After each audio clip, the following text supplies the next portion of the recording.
આ ફિલ્મ એ હકીકતને સમર્પિત છે કે અનિશ્ચિતતાભરી આ દુનિયામાં માણસ જાતના બચાવ અને વિકાસ માટે એકમાત્ર જ્ઞાન જ સૌથી શક્તિશાળી શસ્ત્ર છે.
ગુજરાત અને તેની જનતાને જે પારાવાર નુકસાન થયું છે તેનું એકમાત્ર કારણ ભૂકંપ ન હતું.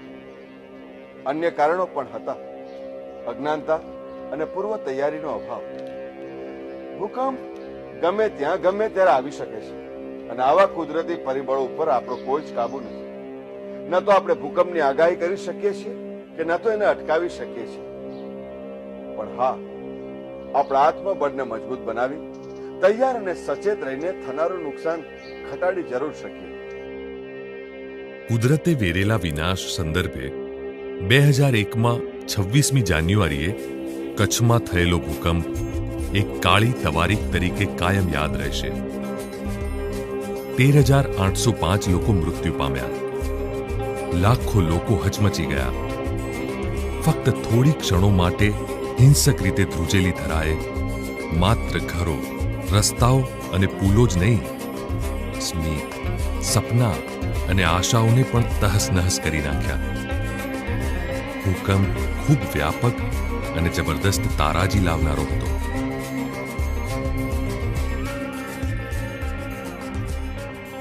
આપ સૌએ કચ્છના ભૂકંપ વખતે તેનું એપી સેન્ટર ભચાઉ હોવાનું સાંભળ્યું અથવા વાંચ્યું હશે. આપ એ પણ સાંભળ્યું અને વાંચ્યું હશે કે કચ્છનો ભૂકંપ 6.9ના મેગ્નિટ્યુડનો હતો. જોઈએ કે આ મેગ્નિટ્યુડ અને તેના દ્વારા સર્જાતા કંપનો કેવા અને કેટલા પ્રકારના હોય છે. ભૂકંપના મુખ્ય બે પ્રકાર છે. એક જ પ્લેટની અંદર ભંગાણ થવાને કારણે જે અર્થક્વેક થાય છે તેને ઇન્ટ્રાપ્લેટ અર્થક્વેક કહેવામાં આવે છે. બે પ્લેટની અથડામણ અથવા તો તેમની વચ્ચે થયેલા ઘર્ષણને કારણે જે ભૂકંપ થાય છે તેને ઇન્ટરપ્લેટ અર્થક્વેક કહેવામાં આવે છે. ભારત એ ઇન્ડો ઓસ્ટ્રેલિયન પ્લેટ પર આવેલું છે અને એની નોર્ધન બાઉન્ડ્રી ઉપર યુરેશિયન પ્લેટ આવેલી છે. આ યુરેશિયન પ્લેટ અને ઇન્ડો ઓસ્ટ્રેલિયન પ્લેટની અથડામણને કારણે એ બાઉન્ડ્રી પર આવેલા દરેક ભૂકંપ એને ઇન્ટરપ્લેટ અર્થક્વેક તરીકે ઓળખાય. ભૂકંપ કેવી રીતે સર્જાય છે તેનો જવાબ પ્લેટ ટેક્ટોનિક્સ સિદ્ધાંતમાં રહેલો છે. આપણી પૃથ્વી પર આજે 7 ખંડો છે: ઉત્તર અમેરિકા, દક્ષિણ America, Europe, Asia, Africa, Australia અને એન્ટાર્કટિકા. પણ હજારો વર્ષ પૂર્વે પૃથ્વી એક જ જમીન હતી અને આ ખંડો કોયડાની રમતના ટુકડા જેવા સુંદર રીતે જોડાયેલા હતા, જે સમય જતા છૂટા પડ્યા અને આજના 7 ખંડો અસ્તિત્વમાં આવ્યા. પૃથ્વીની સપાટી પર 7 મુખ્ય પ્લેટો છે અને તેઓ સતત ગતિમાન છે. પ્લેટોની આ ગતિએ જ ખંડોનું વિભાજન અને પહાડોનું સર્જન કર્યું છે. આ ગતિ ખૂબ ધીમી છે. આપણે જેમ આપણા નખ વધતા નથી જોઈ શકતા તેમ આ ગતિને પણ મહેસૂસ નથી કરી શકતા, પણ તે હંમેશા હોય છે અને આ જ ગતિ ભૂકંપો પણ સર્જે છે. પ્રોફેસર સંઘવી ઇન્ટરપ્લેટ અર્થક્વેક અને ઇન્ટ્રાપ્લેટ અર્થક્વેક અંગે સમજાવશે એનિમેશનના માધ્યમથી. ભૂકંપ મુખ્યત્વે 2 કારણોસર ઉદ્ભવે છે. 1, 2 પ્લેટો વચ્ચેની અથડામણ કે ઘર્ષણને કારણે, અને 2, એક જ પ્લેટની અંદર ભંગાણ થવાને કારણે. બિહાર, નેપાલ, આસામ, કાશ્મીર અર્થક્વેક ઇન્ટરપ્લેટ અર્થક્વેક હતા, જે ઇન્ડો ઓસ્ટ્રેલિયન પ્લેટ અને યુરેશિયન પ્લેટ વચ્ચેની અથડામણથી થયા હતા. જ્યારે ભુજ અર્થક્વેક, લાતુર અને જબલપુરનો અર્થક્વેક ઇન્ટ્રાપ્લેટ અર્થક્વેક હતા. બે પ્લેટોની ગતિને કારણે ખૂબ જ વધારે દબાણનું નિર્માણ થાય છે અને અંતે એક જગ્યા પર આ દબાણ કંપનના સ્વરૂપમાં મુક્ત થાય છે. ભૂકંપીય તરંગો બે પ્રકારના હોય છે, બોડી વેવ્સ અને સરફેસ વેવ. બોડી વેવના પણ બે પ્રકાર છે. પી વેવ્સ એટલે કે પ્રાઇમરી વેવ, જે સૌથી ઝડપી હોય છે પણ તે મકાનને નુકસાન કરતા નથી. જ્યારે એસ વેવ એટલે કે સેકન્ડરી વેવ, જે મકાન માટે ખૂબ જ નુકસાન કરતા છે, સાઇન વેવ જેવી હોય છે. બીજા પ્રકારના વેવ્સમાં સરફેસ વેવ્સ આવે છે. તેના પણ બે પ્રકાર છે, રિલે વેવ્સ અને લવ વેવ્સ. લવ વેવ્સ ખૂબ જ ખતરનાક છે. તેની ગતિ સર્પાકાર હોય છે.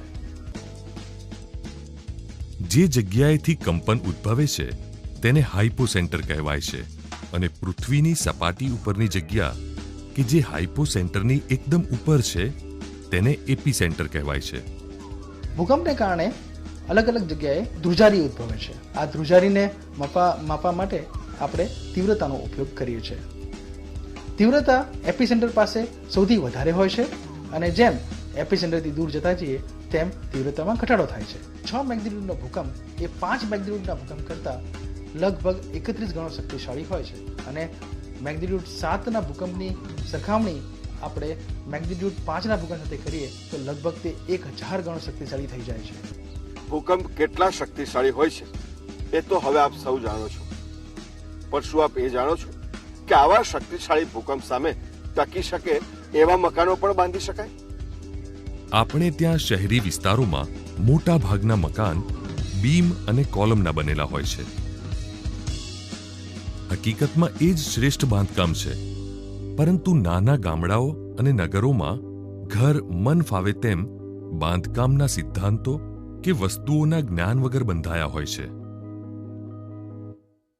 બાંધકામમાં મકાનનો પાયો એ સૌથી અગત્યની બાબત છે અને તે ખૂબ મજબૂત હોય તેની ખાતરી કરવી અત્યંત જરૂરી છે. મકાનના વિવિધ પ્રકારના પાયાનો ઉપયોગ થાય છે. Isolated footing, raft foundation. Isolated ફૂટિંગમાં ભૂકંપને કારણે નુકસાન થવાની શક્યતા વધી જાય છે કારણ કે તેમાં અસમાન મૂવમેન્ટ થાય છે.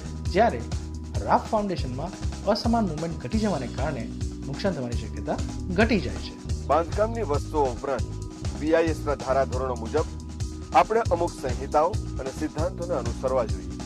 બાંધકામ દરમિયાન અમુક પાયાના સિદ્ધાંતોનું ધ્યાન રાખવું જોઈએ. બાંધકામ સાદું હોવું જોઈએ, બાંધકામમાં અસમાનતા ટાળવી જોઈએ, નરમ માળ ટાળવો જોઈએ અને સળિયાની યોગ્ય ગોઠવણી માટે IS 13920/1993નો ઉપયોગ કરવો જોઈએ. બીમ અને સળિયામાં આવતી રીંગોના છેડાને 135 ડિગ્રીએ વાળવા જોઈએ.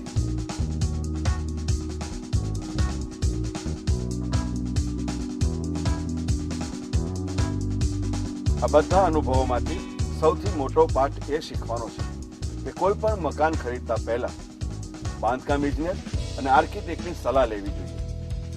જે બિલ્ડર પાસેથી તમે તમારા સપનાનું ઘર ખરીદતા હો એ બિલ્ડર બીઆઈએસના ધારાધોરણો અને આચાર સંહિતાને વળગી રહ્યા છે કે નહીં તેની ખાતરી કરી લેવી જોઈએ.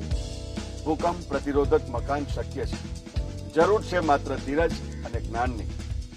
વ્યવસ્થિત રીતે નથી બનાવાયા તેવા જૂના મકાનો પણ રિટ્રોફિટિંગની મદદથી ભૂકંપ પ્રતિરોધક બની શકે છે. પણ હા, યાદ રહે, આ રિટ્રોફિટિંગ કોઈ અણઘડ કડિયા પાસે ન કરાવતા સ્ટ્રક્ચર એન્જિનિયરની સલાહ મુજબ કરાવવું જોઈએ. ગુજરાતના રાધનપુર શહેરમાં કરાયેલો એક પ્રયોગ જોઈએ, જે પુરવાર કરે છે કે પથ્થર અથવા ઈંટથી બનેલા મકાનોને પણ ભૂકંપ પ્રતિરોધક બનાવી શકાય છે. સુરક્ષિત અને ભૂકંપ પ્રતિરોધક મકાન કેવી રીતે બાંધી શકાય અને આપણી જાતને એસ વેવ્સ તેમજ લવ વેવ્સ જેવા ખતરનાક કંપનોથી કેવી રીતે બચાવી શકાય એ આપણે જોયું. પરંતુ આપણે આપણી જાતને અન્ય બે તરંગોથી બચાવવાની છે. એ બે તરંગો છે ડર અને અજ્ઞાનતા. આ તરંગોને આપણા જીવનમાંથી એકમાત્ર જ્ઞાન જ હટાવી શકે અને એ માટે આપણને ખબર હોવી જોઈએ કે ભૂકંપ પહેલા, ભૂકંપ વખતે અને ભૂકંપ પછી શું કરવું અને શું ન કરવું. ઘરની સજાવટ એવી રાખવી કે અવર જવર સરળ બને અને ફર્નિચર કે રમકડાથી માર્ગ અવરોધાય નહીં. ભારે અને મોટી વસ્તુઓ ભોંયતળિયે અથવા નીચામાં નીચી છાજલીએ રાખવી. સૂવાની જગ્યા ઉપરના ભાગે ફોટો ફ્રેમ, દર્પણ કે કાચ લગાવવા નહીં. ક્ષતિવાળા વીજળીના કનેક્શન તેમજ લીકેજ ગેસ કનેક્શન તરત જ રિપેર કરાવી લેવા. સંપત્તિનો વીમો તેમજ કુટુંબના જીવન વીમા ઉતરાવવા અને વીમાના કાગળો સુરક્ષિત સ્થળે રાખવા. અગત્યના દસ્તાવેજો પાણીથી બગડે નહીં તેવી કોથળીમાં રાખો. તેની નકલો કરાવી અન્ય સ્થળે પણ રાખો. નજીકના આરોગ્ય કેન્દ્ર, અગ્નિશમન કેન્દ્ર, પોલીસ ચોકી વગેરેની માહિતી તથા જાણકારી રાખવી. જો આપ કોઈ જરી પુરાણા નબળા બાંધકામવાળા મકાનમાં હો તો સર્વાધિક ઝડપથી સુરક્ષિત રસ્તેથી ઘરમાંથી ખુલ્લી જગ્યામાં દોડી જવું. ગભરાટમાં ખોટી દોડાદોડી કરવી નહીં. ખુલ્લી જગ્યાએ હો તો ધ્રુજારી બંધ થાય ત્યાં સુધી ત્યાં જ રહો. લિફ્ટનો ઉપયોગ કરવો નહીં. તેને બદલે ખુલ્લી જગ્યામાં પહોંચવા માટે સીડીનો ઉપયોગ કરવો. જો વાહન હંકારતા હોવ તો તરત જ સુરક્ષિત જગ્યાએ રોડની સાઈડમાં વાહન રોકી વાહનમાં જ ભરાઈ રહો. અફવા ફેલાવશો નહીં. અફવા સાંભળશો નહીં. આત્મવિશ્વાસ એકત્રિત કરી અન્યને મદદ કરો. રેડિયો, ટેલિવિઝન કે અન્ય માધ્યમથી સરકારી જાહેરાતો, સૂચનાઓ મળે તો અમલ કરવા પ્રયત્ન કરો. કુદરતનો બીજો પણ એક પ્રકોપ છે જેનો તાજેતરમાં જ માનવ જાતે અનુભવ કર્યો. એ પ્રકોપ છે સુનામી.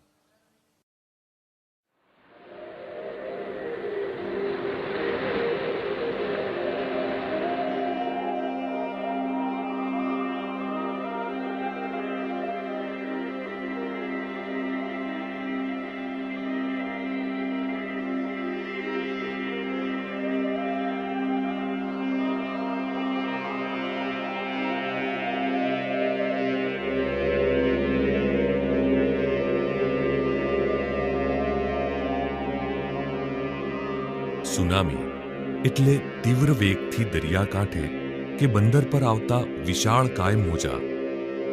આ સુનામી 500 માઇલ પ્રતિ કલાકની ઝડપે ગતિ કરી શકતા હોય છે અને 100 ફૂટ જેટલા ઊંચા ઉછળી શકતા હોય છે.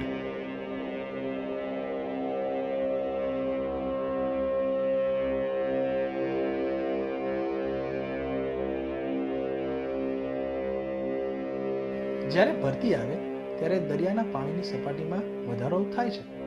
તેની સરખામણીમાં જ્યારે સુનામી આવે ત્યારે દરિયાના પાણીની સપાટીમાં અસાધારણ વધારો થાય છે અને જે મોજામાં પરિવર્તિત થાય છે. સુનામી ઘણા કારણોસર ઉદ્ભવી શકે છે. 1. જ્વાળામુખી ફાટવાથી. 2. દરિયાના પેટાળમાં ભૂકંપ થવાથી. 3. દરિયામાં મોટા ઉલ્કાપાતથી. 4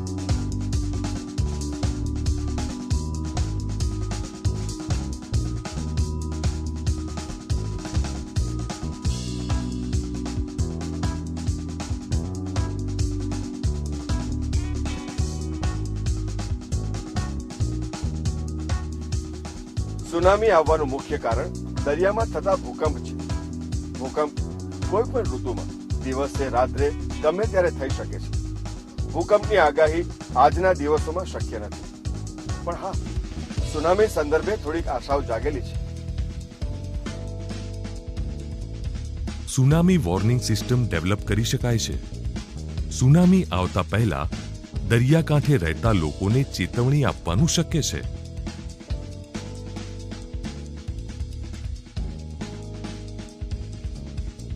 દોસ્તો, સુનામીને આવતા આપણે અટકાવી તો ન શકીએ, પણ સુનામી અંગેની કેટલીક બાબતો યાદ રાખીએ તો આપણા જાનમાલનું થોડું રક્ષણ જરૂર કરી શકીએ. ભૂકંપ કરતા સુનામી વખતે ચેતવણી માટે વધારે સમય જરૂર મળે છે. જો યોગ્ય સુનામી વોર્નિંગ સિસ્ટમ લગાવેલી હોય તો દરિયાકાંઠે રહેતા લોકોને યોગ્ય સમયે ચેતવણી આપી શકાય છે, જેનાથી તેઓ જગ્યા ખાલી કરીને જાનમાલને થતું નુકસાન ઘટાડી શકે છે. સુનામીમાં જે ચેતવણી આપવામાં આવે છે તેને ખૂબ જ ગંભીરતાથી લેવી જરૂરી છે, કારણ કે સુનામી ખૂબ જ ખતરનાક વસ્તુ છે. દોસ્તો, કુદરતના પ્રચંડ બળ સામે આપણે બાદ તો ન કરી શકીએ, પણ એ જ કુદરતે આપણને આપેલા અત્યાધુનિક યંત્ર મગજને કામે લગાડીને આપણા આત્મબળ અને જ્ઞાનના ઉપયોગથી આપણને થનાર નુકસાન ઘટાડી જરૂર શકીએ. એટલે આ જ ઘડીએ ડર અને અજ્ઞાનતાના અંધારા ઓળાને ભગાડી મૂકવાની પ્રતિજ્ઞા કરીએ.